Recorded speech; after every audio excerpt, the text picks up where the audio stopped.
Hi friends, welcome to వని వంటిల్లు. మనం బెండకాయతో ఎన్నో రకాలుగా చేసుకుంటూ ఉంటాం కదా. ఈరోజు మనం బెండకాయలతో మసాలా ఫ్రై ఎలా తయారు చేసుకోవాలో చూద్దాం. ఇది వేడి వేడి అన్నంలో తినడానికి చాలా టేస్టీగా అనిపిస్తుంది. పొడి పొడిలాడుతూ ఎంతో రుచికరమైన ఈ ఫ్రై ఎలా తయారు చేసుకోవాలో చూద్దాం. బెండకాయ మసాలా ఫ్రై ఎలా తయారు చేసుకోవాలో చూద్దాం. 2 మీడియం సైజు ఉల్లిపాయల్ని ఇలా సన్నగా ముక్కలు కోసి పక్కన పెట్టుకోండి. ఇప్పుడు 1/4 కిలో బెండకాయలు తీసుకుని శుభ్రంగా కడుక్కుని తడి అనేది ఏమీ లేకుండా శుభ్రంగా తుడిచి తీసుకోవాలి. మనం ఫ్రై కాబట్టి పొడి పొడిలాడుతూ ఉంటుంది, తడి అనేది ఏమీ ఉండకూడదు. ఇప్పుడు ఈ అంచులు తీసేసి వీటిని సన్న ముక్కలుగా కోసుకుందాం.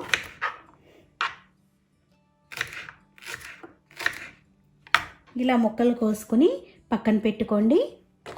ఇప్పుడు మసాలా కోసం 1/2 టీ స్పూన్ ధనియాలు, 1/2 టీ స్పూన్ జీలకర్ర, 4-5 వెల్లుల్లి గబ్బాలు, మీ స్పైస్ని బట్టి ఎండుమిరపకాయలు తీసుకోండి. ఇట్లా నేను 3 ఎండుమిరపకాయలు తీసుకున్నాను. కొద్దిగా కరివేపాకు, 3 టేబుల్ స్పూన్లు కొబ్బరి పొడి. మీరు పచ్చి కొబ్బరి అయినా వేసుకోవచ్చు. నేను ఇట్లా ఎండు కొబ్బరి పొడి తీసుకున్నాను. 1 టేబుల్ స్పూను రోస్టెడ్ చెనా తీసుకోండి. ఇప్పుడు మసాలా ఎలా తయారు చేసుకోవాలో చూద్దాం. చేసుకుని బాండీ పెట్టుకోండి. దానిలో 1/2 టీ స్పూన్ ఆయిల్ వేసుకోండి. ఆయిల్ వేడయ్యాక ధనియాలు, జీలకర్ర, ఎండుమిరపకాయలు, వెల్లుల్లి గబ్బాలు. ఇప్పుడు వీటిని మాడకుండా మీడియం ఫ్లేమ్లో వేయించుకోవాలి. ఇలా వేగాక లాస్ట్గా దీనిలో పుట్నాల పప్పు వేసి, ఇవి ఎక్కువ వేగవసరం లేదు. ఒక 10 సెకండ్లు వేగాక దీనిలో మీరు పచ్చి కొబ్బరి అయితే ఇంకొంచెంసేపు ఎక్కువసేపు వేయించుకోండి. ఎండు కొబ్బరి అయితే ఎక్కువసేపు వేగవసరం లేదు. ఇట్లా ఎండు కొబ్బరి కూడా వేసి దీన్ని కూడా ఒక 6 నిమిషం వేయించుకుంటే సరిపోతుంది.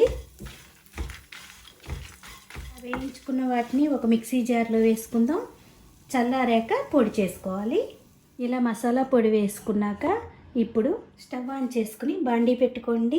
మనం ఇప్పుడు బెండకాయలను ఫ్రై చేసుకోవాలి. దానిలో 1 టేబుల్ స్పూన్ ఆయిల్ వేసుకోండి. ఆయిల్ వేడయ్యాక దీనిలో 1/2 టీ స్పూన్ ఆవాలు వేసుకోవాలి. కొద్దిగా మినప్పప్పు, దీనిలోనే కొద్దిగా కరివేపాకు వేసుకుందాం.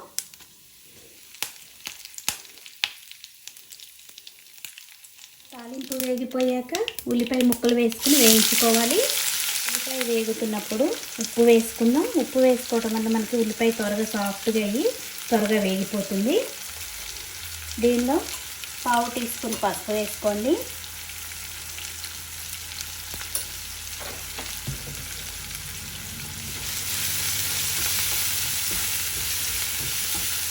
ఇప్పుడు ఉల్లిపాయలు కొద్దిగా సాఫ్ట్గా అయ్యే వరకు 2-3 నిమిషాలు వేయించుకోవాలి. ఉల్లిపాయలు ఇలా వేగాక ఇప్పుడు కట్ చేసి పెట్టుకున్న బెండకాయ ముక్కలు వేసి వేయించుకోవాలి.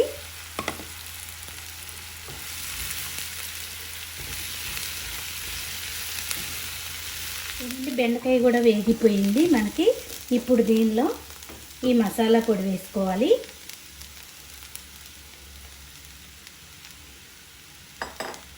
మొత్తం ఒకసారి కలుపుకొని 1 నిమిషం వేయించుకుంటే సరిపోతుంది. ఎంతో టేస్టీగా ఉండే మనకి బెండకాయ మసాలా ఫ్రై రెడీ అయిపోయింది. ఇది వేడి వేడి అన్నంలో వేసి తినండి, ఎంతో బాగుంటుంది. ఉప్పు ఒకసారి చెక్ చేసుకుని, ఉప్పు పడితే కొద్దిగా ఉప్పు వేసుకోండి. ఇప్పుడు స్టవ్ ఆఫ్ చేసుకుని ఇలా సర్వ్ చేసుకోవచ్చు. ఎంతో టేస్టీగా ఉంటుంది. మీరు కూడా ఒక్కసారి ఇలా ట్రై చేసి చూడండి. ఈ వీడియో మీకు నచ్చినట్టయితే లైక్ చేయండి, షేర్ చేయండి, కామెంట్ చేయండి. మరిన్ని వీడియోల కోసం వని వంటిల్ని సబ్స్క్రైబ్ చేసుకోండి. Thank you for watching.